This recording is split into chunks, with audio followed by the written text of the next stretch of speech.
刚才掉到水里啊，欢欢的毛都全湿掉了。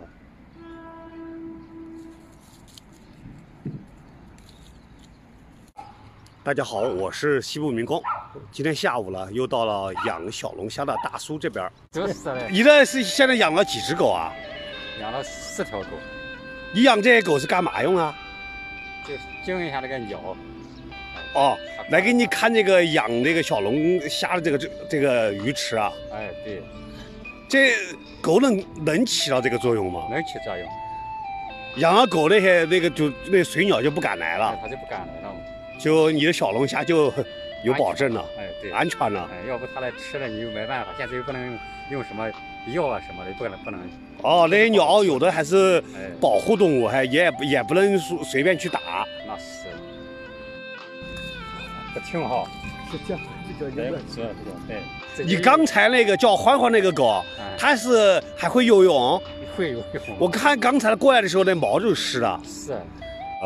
养小龙虾的大叔说啊，这个叫欢欢的小狗，平时就放在这个鱼池中间的这个棚子里边。最近呢，它自己能跨越这么宽，有20多米这个鱼池，能游到这边来，游泳健将啊！不会啊，这个棚子里有个小黑。大叔去喂狗了，我们跟着过去看看。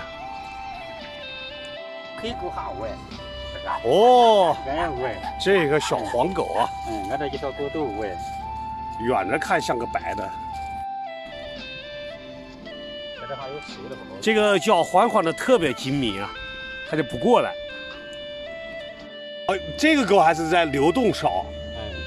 它在周围流动。这个欢欢逃港了，大叔要用船把它送到它的岗哨上去。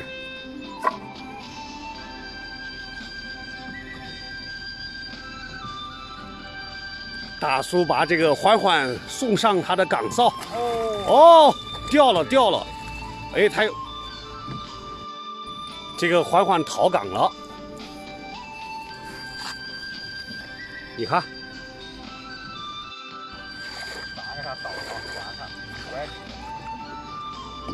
大叔说，不管欢欢到不到他的岗哨上去，都要把饭给他送过去。欢欢的饭也给他放好了，他会游过去吗？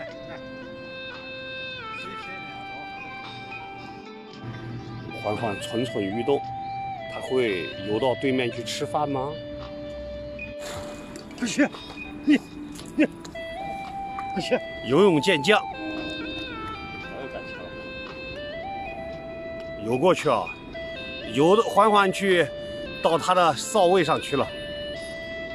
哦，欢欢已经到他那个饭盆上去吃饭了。养4只小狗来驱赶水鸟，看护小龙虾，大叔真是太有才了。